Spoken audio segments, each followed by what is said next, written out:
listeners, and welcome in a heartfelt way to a geek tragedy. I'm Stephen, known online as Plague Mental because of faith things, and I would like to welcome to the pod the most erudite human book geek extraordinaire and my best friend, Holly Properly. Hello, Holly. How am be the you of you? I'm slightly appalled by your grammar, but otherwise fine. You're well? You're doing all right? Yeah. Eaten any hats recently? No. Okay. Less verbose than last week. There's a bit of a chat about bookcases. Yeah, I know, but I've put it up now, so yes. So fuck it. It's exciting. No, I still haven't found any good plants actually, but Shouldn't have spent a weekend at a Star Wars festival. I wasn't. We went to the theatre for like 2 hours. It's not all weekend, and it was not a festival. There you go. Anyway, fine. And of course, our very own Savage Man, festival attender and grafter par excellence. I'm putting festival attender in there, by the way, because you go to a lot of festivals and wave fish around. It's quite nice. I'm renowned for my fish waving at festivals. Yeah, the fish waving guy.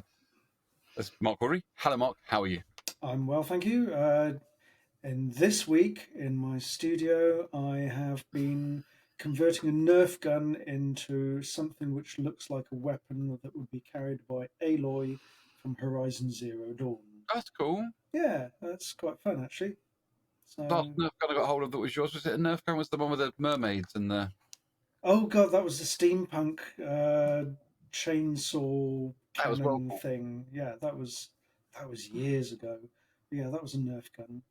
Now, this is slightly more compact. It's a crossbow. I'm quite enjoying it because I love the designs in Horizon Zero Dawn, so it's a pleasure to riff off those. Excellent. Well, we should not forget that hidden away behind the scenes is our producer and long-suffering, distressed and broken wooden tub that has fallen into disrepair, or Kit, if you prefer, who shall now be named Butt.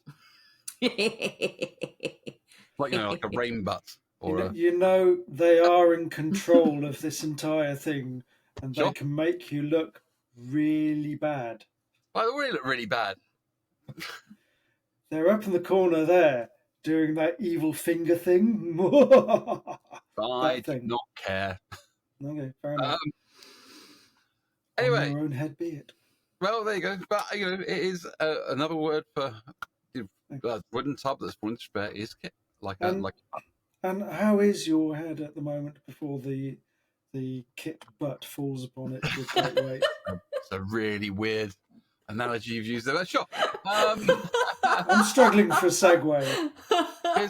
It's all right. I'm a little bit I'm a little bit still outraged at the world. I think so. I'm a little bit kind of. Fuck yeah! Don't.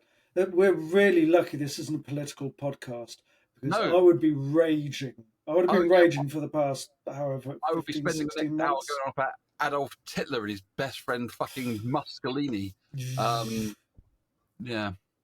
Anyway, fortunately, fair listener, this is not a political podcast, so we're going to stay well away from the bad things in the world and talk about the fun, geeky stuff.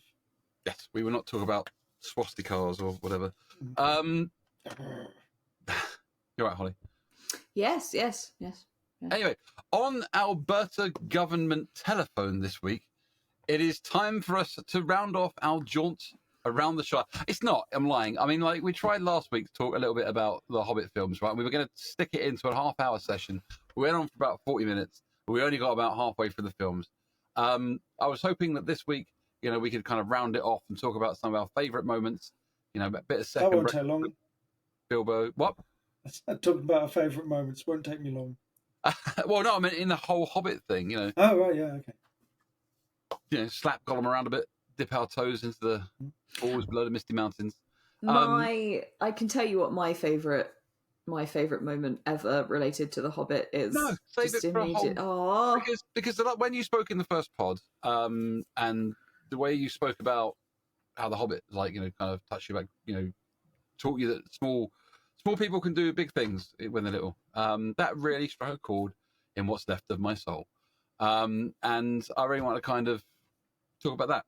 But we're still stuck in the middle of the films. So I think we were very we've very passionately spoken about the first film. We're kind of like riding our way into the second films and the third films. And I think we should do that first. I think we should kind of gather our loins and go at it once more. Gird our But loins. Stephen, before we do that, there's something we must do. Yes, we're going to this week ignore on this day. No.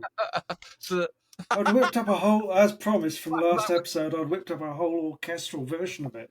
I was going to say that really seems to upset you, so I won't. Sorry, lads. Sorry, it's off. Really, because I've seen that room. I'm just imagining a load of guys going back into that cupboard. Careful with that trombone, Eugene. Right, so yes, on this day first. So let's go to the on this day desk where Holly and Mark will tell us what happened on February the 10th throughout the ages. There's some kind of jingle, I think. On this day, on this day, on this day, on this day. Oh, Over to you, Holly. wonderful rendition there, that's Mark. great, isn't it? Love that. jeez. On this day, February the 10th, in 1942, Glenn Miller and his orchestra, they were awarded the first ever gold record for selling 1 million copies of Chattanooga Choo Choo. That's which before they landed in the lake, isn't it? that was Buddy Holly. Yeah, because it was. Carry on. Can Glenn Miller just vanish? Yeah, something happened. Planes. Musicians shouldn't go in planes. No. That's what I'm So that getting was the first from. ever gold record for selling 1 million copies of the Chattanooga Choo Choo. Does that mean that other people also got records for selling 1 million copies of the Chattanooga Choo Choo? No, you have to actually, it has to be your song for you to get the record. I couldn't just go to a market, sell 1 million copies of Chattanooga Choo Choo and then say, oh, it's, it has to be my song. No. And it's Fine. yeah. Otherwise, Anything like else? Anything else you want to Yes, there is actually. In 1996, IBM chess-playing computer Deep Blue became the first computer to win a game of chess against the reigning human chess champion Garry Kasparov. Garry Kasparov has since written a book about AI called Deep Thinking, which is very interesting, and I recommend that you read it. It's got some fantastic insights into like the development of like AI technology and some really interesting things from his perspective, because obviously at the time him losing to a computer probably a little bit humiliating, but he recovered, wrote a book. There you go. Wow, that happened on this day. On this day. On this day. On Unless this I'm lying to you day. when I write this stuff out. You guys don't read anything. I'm Ron Burgundy. Yeah, what other shit have you got lined up for me to say? Right, okay, my turn. Well, I have chosen, it was a toss-up between Adolf Hitler and Tom and Jerry, so I went for Tom and Jerry. Yeah, and in 1940, on this day, the first Tom and Jerry cartoon, Puss Gets the Boot, was created by William Hanna and Joseph Barbera, is released in the theatres by MGM. I kind of grew up on Tom and Jerry. I used to have like a double video of Tom and Jerry, and again, I mean, obviously it was horribly racist and really quite awful in a number of ways. Bear up, but it was great back in the day. But it's another one of those, just because you're small doesn't mean you can't win, kind of things. Big ears doesn't mean to say you can't kick the cat up a butt. Segued it hit around. It with a frying pan and make its head look the same shape. So learned a lot from Tom and Jerry. And what was the other one I chose? Oh yes, birthday. On this day in 1997, Chloe Grace Moretz, American actress, famous for Kick-Ass and famous for that word which will get bleeped out by Kit if I say it, so I'm not going to say it. But it begins with a C. And it was spat out by, she was 13 years old or something when she filmed that. And it just leveled the cinema when she said that. I saw it. So, yes, for that piece alone, Chloe Grace Moretz is on this day. In interviews with her afterwards, she would say, like, she wasn't even allowed to swear at home. And she'd have to refer to the film as Kick Butt. Or Kick Bottom. But yeah. Kick Kit. Kick, yeah. But yeah, I thought that was quite funny. But I want to add one of my own on this day, because I thought that in 1722, Bartholomew Roberts, Welsh pirate known as Black Bart, who raided over 470 ships off the Americas and West Africa between 1719 and 1722, was killed by grape shot in the Battle of Cape Lopez at 39. Lopez, rather. And yeah, I mean, it's better dying by grape, really, especially if it's been fermented. But grape shot will have to do, I guess. Yeah, it's that times. There you go. I thought that was pretty cool. So yeah, that was on last Wednesday. But is that right? I can't remember. No, on this day. On this day. This day. Wednesday. On this day. Well, it might be, depends who's listening to it when. Nah, could be Wednesday. For you, listener. Happy Wednesday. Is it Wednesday? Tell us in the comments. Because we want to know. So people leave comments? No. I didn't think so. Okay. So, yes, last time we were here, we were lamenting the fact that Hobbit films are made, I think, generally speaking. And I don't think that's an opinion that's going to change, but we're here to kind of rant about why we were affronted that they were made. And I think it's probably true to say that, like, when The Lord of the Rings came out, we were all very excited. And I've heard a lot of people say stuff like, I think this is true from what we were saying last time, from the first films, the first time you watch the Fellowship, and then you think, oh, this is amazing. And then you think the next one just gets better, and the next one's even better. People kind of have that experience. And it's completely reversed with The Hobbit, because you watch the first one and think, well, that's kind of all right. And then it just kind of goes off a cliff after that. And is utterly awful. Interesting you say that, because I've got the Rotten Tomatoes and IMDb scores for each film. Do you want to know them? Research, you know. No. So, An Unexpected Journey got 64% on Rotten Tomatoes and 7.8 out of 10 on IMDb. I mean, I really loved it, but I know that I'm in a massive minority. I think probably say it's the best film out of the three films, right? And we can, okay. I'm going to do higher and lower with you then. Oh, fun! Okay, so Unexpected Journey, 64 on Rotten Tomatoes, 7.8 on IMDb. Do you think Rotten Tomatoes scored Desolation of Smaug higher or lower? Well, we're going to say lower, aren't we? I'm going to say higher, because I think a lot of people probably actually really enjoyed it, and Bennis Snoot Cumber thingy was in it. Oh, okay. Well, sure. Well, Rotten Tomatoes scored it at 74%. What do you think IMDb scored it at? 8.2. Oh. No? Again, 7.8, same score as An Unexpected Journey. And now we come to the Battle of the Five Armies. Okay, so we've had 74% and 7.8 for Desolation of Smaug. Do you think Battle of the Five Armies scored higher than 74% or lower than 74%? Again, lower. They're all going to be higher, because it was higher last time. It went 64 to 74. Yeah, but I'm going to say it should be lower. So. Yeah, well, it should be lower, but we're purists, and a lot of people aren't. And it made hundreds of millions of dollars. It's got to be higher. Well, actually, Stephen's right. Really? Because it was 59% on Rotten Tomatoes. Wow. And it absolutely crashed on IMDb from 7.8 to 7.4. So it's basically IMDb scored them pretty much the same all the way through. And Desolation of Smaug was apparently the most popular. Yeah, who knew? Well, I mean, just on that fact as well, if you search The Hobbit on Wikipedia, it will show you the film information long before it will show you the book information. Finding a reference, like this is going to sound really stupid, but finding a reference picture for my Smaug tattoo was really difficult, because the original, like, you have to type in very specifically, like, I want the original J.R.R. Tolkien drawing of Smaug, and even then it's not in like the first like 10 to 15 image entries on Google. It's all CGI dragons. Well, I'll tell you what, let's pick up where we left off and say last time we were ranting about the fact that they brought the films out in the wrong order, because Hobbit was written first and is very specifically directed towards a children's audience, right? Much short book. And at that point, and let's face it, as a story, it is basically, as LARPers or role players will call it, it's a sequence of encounters. It's linear. That are tied together.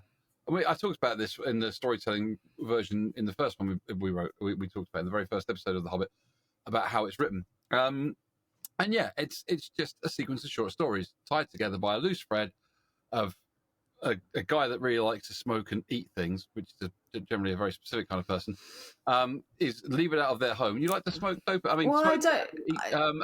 No, just the eating part. it's leave it out of their home and made to go and fight dragons, or like kick a dragon out of a cave. Yeah, you see. That's kind of it. I don't like going outside. We saw that at IKEA last week. Hobbit overcomes them, wins the day, and Lord of the Rings has a much greater developed story with a big world around it. And there's Sauron, and there's a lot. There's female members. There's a lot more to get your teeth into as a director, as a story writer, as all of. But that's the road we're going to go down was going to be like the story they wrote for the Hobbit. The films didn't need any of that crap in it. It didn't need like why was the Necromancer in it? Why was Sauron in it? Why was Legolas in it? That's where we're going last week. So let that anger build in you again, because you both had so much.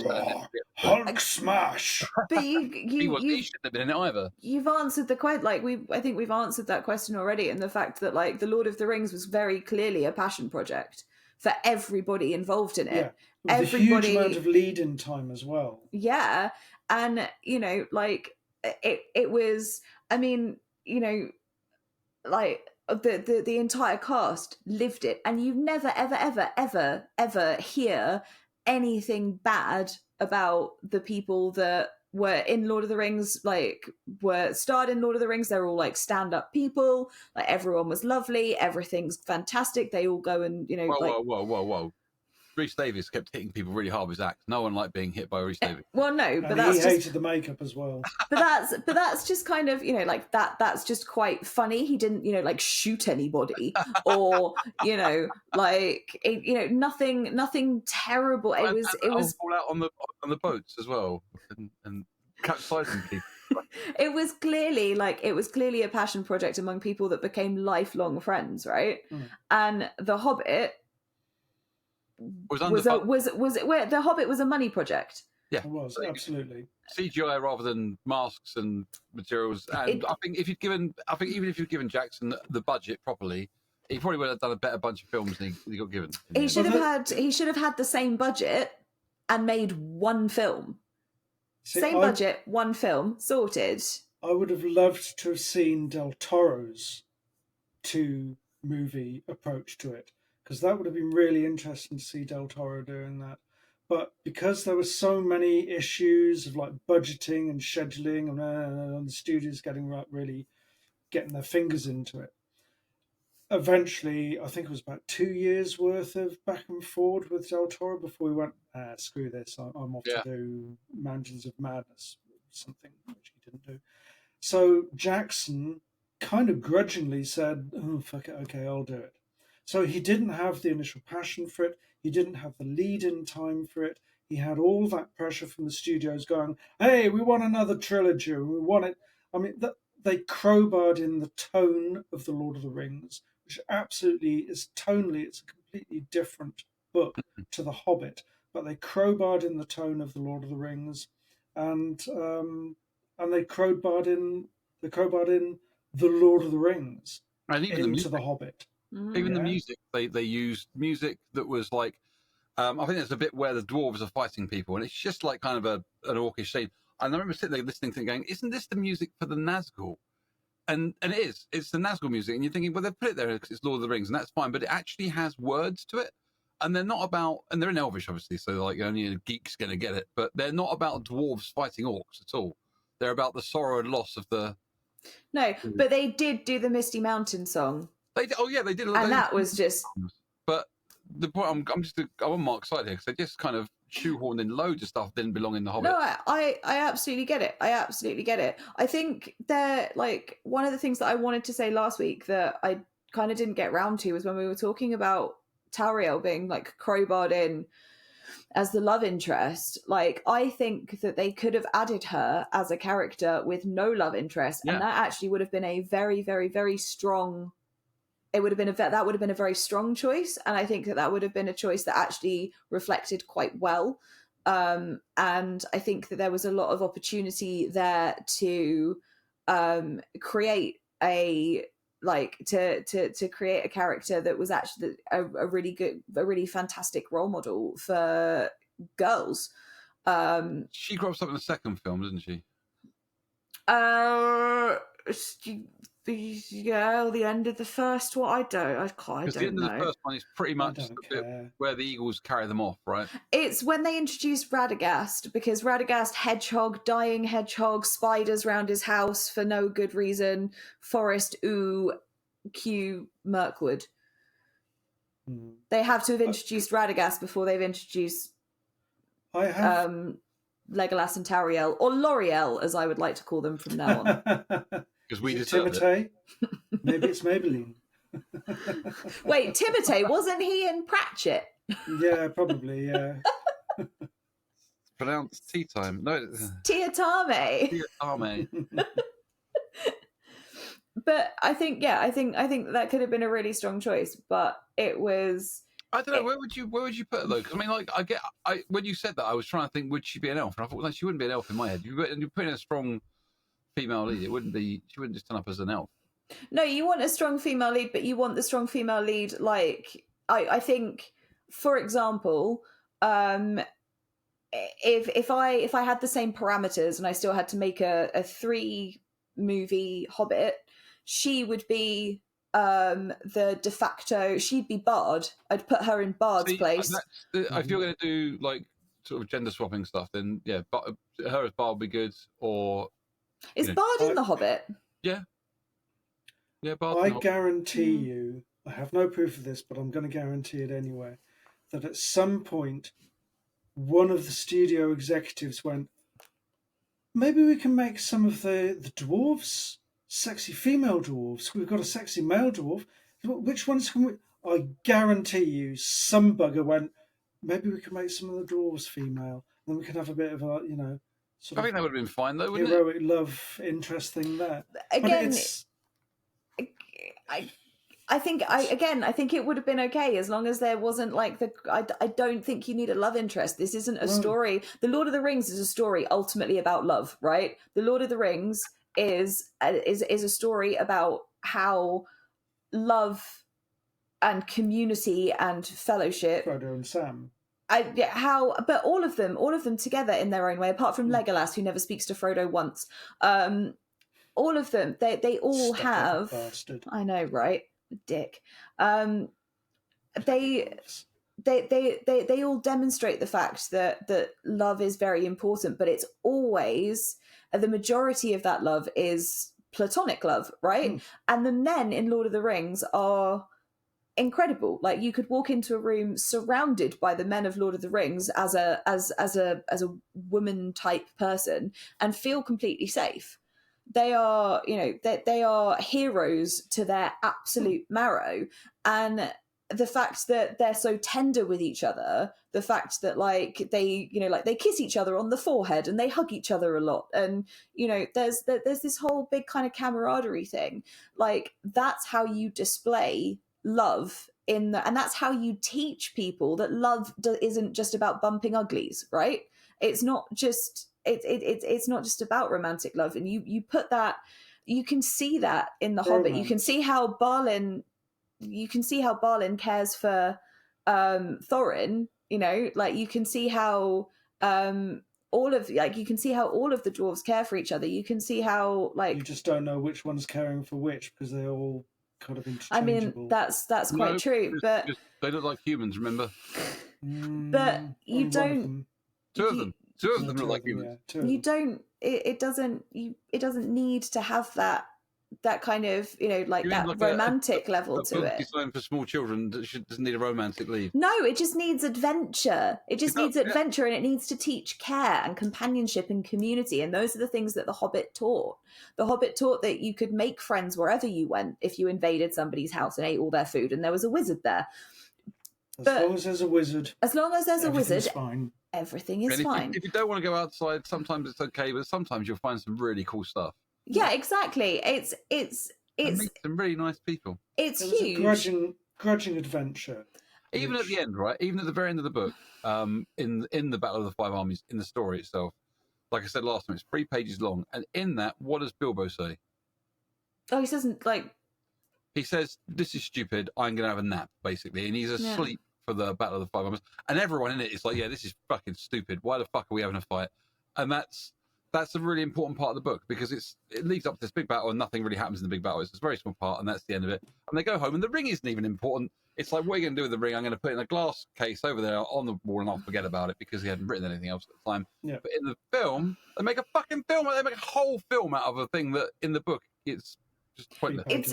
It's because everything in film has to be epic now, doesn't it? It has to be an epic. It has the scale has to be huge. It has to be unfeasible. It has to be. You have to like climb through all these odds. Even bigger. Yeah, you can't. Word for it. It's not needless violence. It's there's no threat behind it. There's no. I can't remember. There's a phrase for it. I can't remember what it is now. I'm being foolish.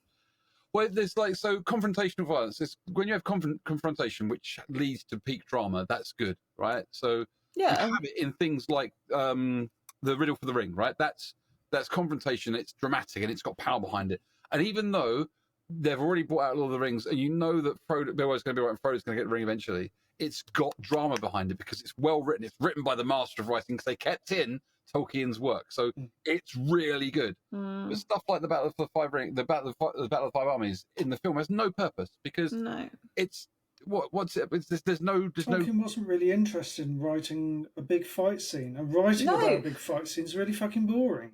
And also, it just was so far beyond the point of what The Hobbit was. Like, even like it just on so many levels, like. It's all about like the whole concept of there and back again. Like as soon as it's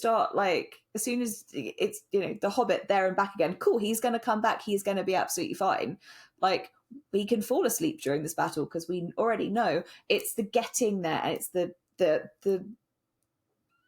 things that he encounters along the way that are like the teach us as an audience, and especially as children, very important lessons about how to be a stand-up person, you know. And the dwarf, I think in the Hobbit book, the dwarves aren't actually that pivotal to what happens, other than the fact they're the vehicle for him going from A to B. And there's some nice dwarf bits in it, but like, you know, they're the ones that get put in a sack and almost eaten, right? They're the ones that get put into the webs and almost eaten. They're the ones that get imprisoned and into the barrels. And so when you're reading this book to your kid, when I'm reading it to Bill, whatever, and Bill's like, you know, what do these dwarves have to do anything for themselves? You're like, no, they can't do it. They need Bilbo to save them every time. Well, they needed Gandalf to get them their home back, didn't they? They're just useless all around. Then you've got stuff in the films like the barrel riding stuff, right? Which is they're just supposed to be in barrels bouncing along down the river, and then they turn it into. But they CGI Legolas prancing around on top. But it's not just that. They put their dwarves in that sequence and in the bit with the fucking just molten gold Smaug. That's how we kill him. They are doing the most ludicrous things under the sun. You know, when they're surviving remarkably dangerous situations that just seem unfeasible, even for like the characters in this story. You know, they're sliding down. There's a bit I remember with the in Smaug bit where one of them's on like a bit of wood on the molten gold, flying down a corridor of molten gold, flies like that, lands on the. You're like, how? This is stupid. I don't. And the roller coaster ride in the mines with the goblins. Yeah, I don't care about them anymore because they can't die. They cannot. They are invincible. No. They're like superheroes. Fuck me. No, it's ridiculous. You will be very interested to know, because I only discovered this doing a bit of research this evening. There are 2 fan edits of the trilogy. Yeah. One called the M4 edit, which comes in at 3 hours 44 minutes as opposed to the 9 hours of the Peter Jackson trilogy. And then there's another one which seems to have a better reviews. People seem to prefer this edit. It's called the Bilbo edit, and that comes in at 4 hours 33. So basically what the 2 fan edits are trying to do was take out all the extraneous stuff and get back to the core of the book. God, that must have been a laborious process. Fuck yeah, it must. But I'd be really interested in tracking down. Yeah, I'd be really interested to watch it. Yeah. So 2 versions out there, the M4 edit and the Bilbo edit. Interesting. I'd like to see both of those. I would like to see any edit that takes out the fucking war rams, because where the fuck did they come from? That was the first thing I said after we watched Billy the Battle of Connolly's arse. He's on a pig. That's different, and he turns up on that pig. But they go to bloody Erebor, right? If you're not on a pig, you're allowed to stay. Well, no, he turns up on the pig. The pig has a reason for being there, right? Throughout the entire thing, the whole trilogy, the dwarves ride ponies and horses, right? Just ponies and horses. That's all they ride. They go to Erebor, which has been used by a dragon for, like, God knows how fucking long. Where the hell do they find 5, or however many it is, saddled, ready to go in their prime war goats? Where do they get them from? Because nobody else is fucking helping them, because Thorin's gone absolutely batshit and, like, Does he go absolutely batshit with dragon fever? he gets it's not dragon fever, it's the gold sickness thing that dwarves get because he's got too much gold and it makes him go a little bit weird.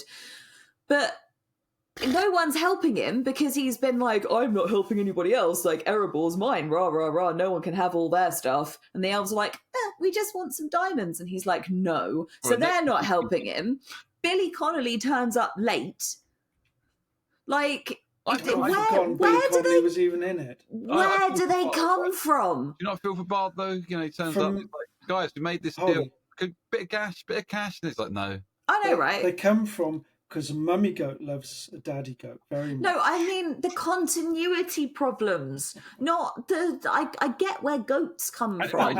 It might have been a one night thing, Mark. You can't just say that they were in love. It might have just been, you know, down the goat disco, or the gisco, if you will.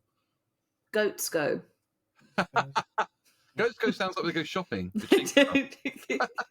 Well, I get your point, but the whole. Everything that was crammed into those 3 films is padding, is trying to shift the tone of a children's book to match the often very dark tone of the Lord of the Rings trilogy. And it fitted the Lord of the Rings trilogy because of some very dark moments in that. And okay, you've got Mirkwood in The Hobbit, which is a dark thing, and that's fine. You can have those dark bits, but just tonally, they tried to shift the entire story towards the Lord of the Rings. But all of the bad guys in The Hobbit are childhood fairy tales.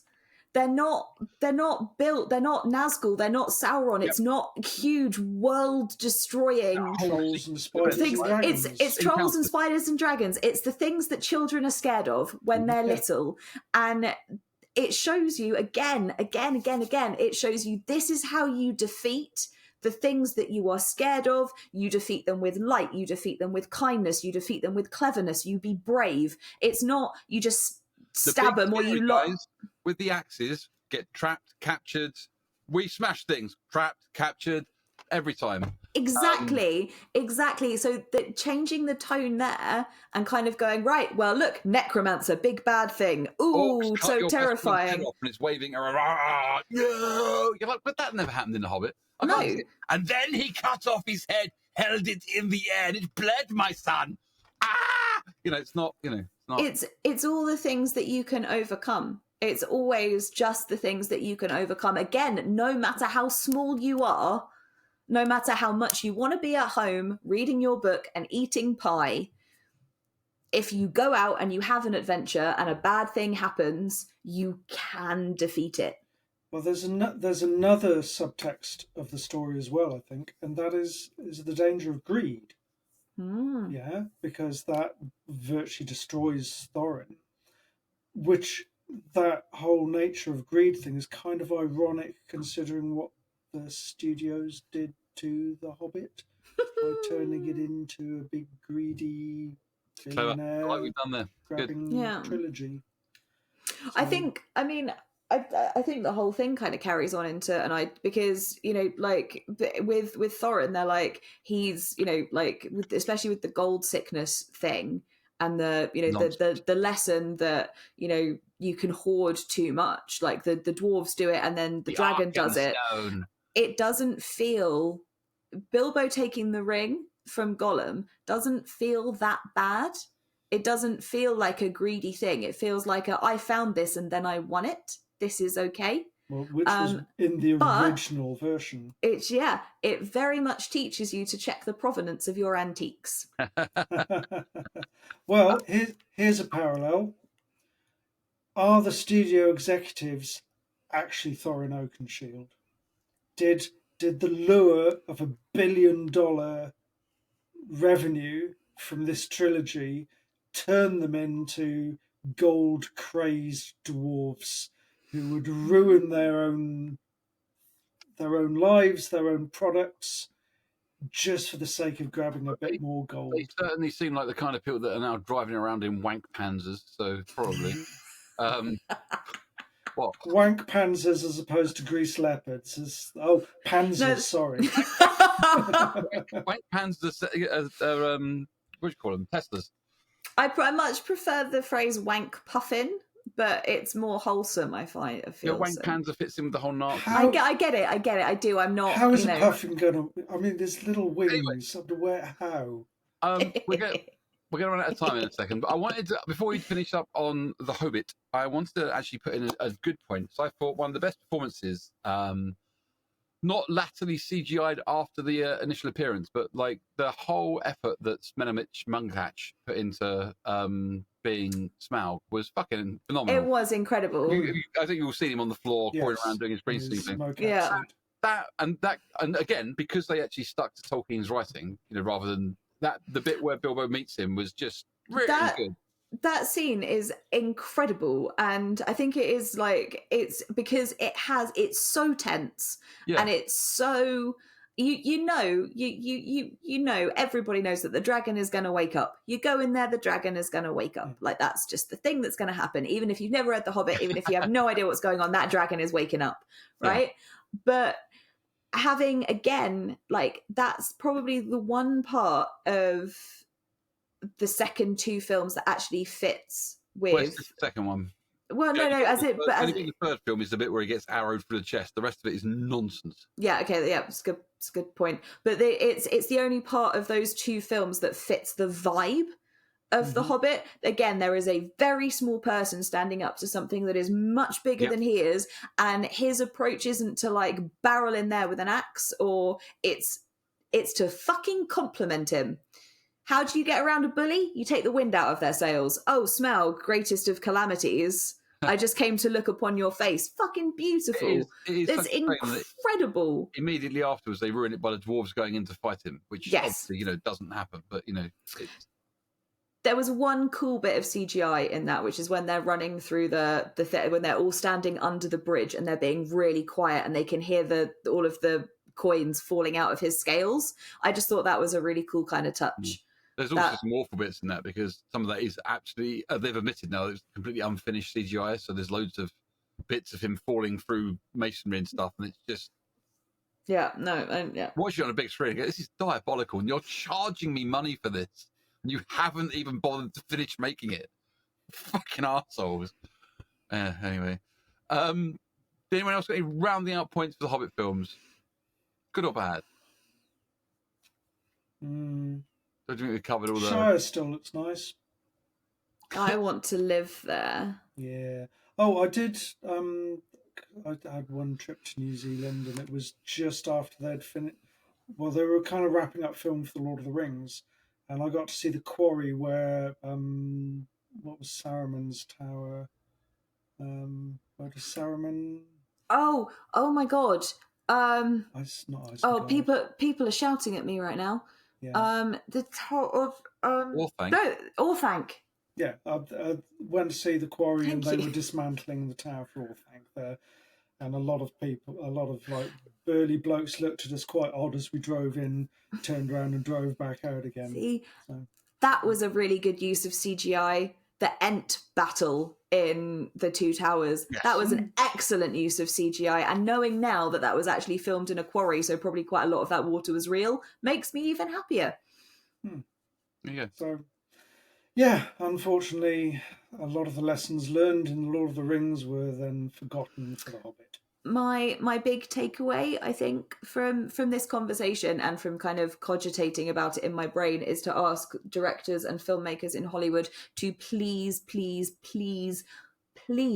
stop like making film adaptations of the books I loved when I was a kid, because it always goes horribly fucking wrong.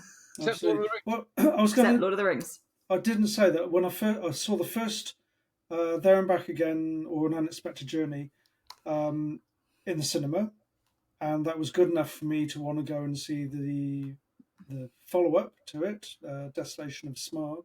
Is it Desolation of Smaug? Yeah. Yes. Yeah.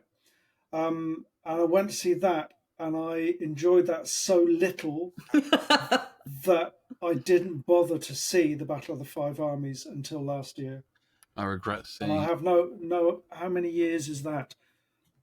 Loads. And Loads the only and reason I loads saw and it because there was bugger else all on, satellite TV. Well, okay, this is on Prime. I might as well watch it. I think that says it all, really. So we'll leave it there on the words of Mark. If it's on Prime, I might as well watch it.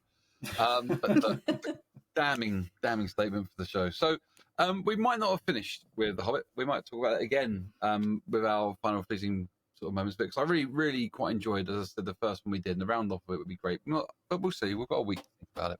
Wait, hang on, Stephen. Yes.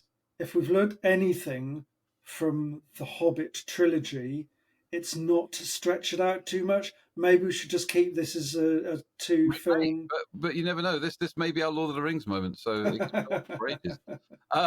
But for now, and the Silmarillion comes out this year. Let's worry about that later. Dear God. Let's edit this. So, in the vast realm of Arda, there exists but a scant few matters upon which the hearts of all may unite and forge bond. Yet the tale of the Hobbit hath truly woven its enchantment. Verily, we shall return in a week's time with fresh discourse yet to be determined. But until that hour comes, exuent stage left, it's Zilnock from me in the Orcish.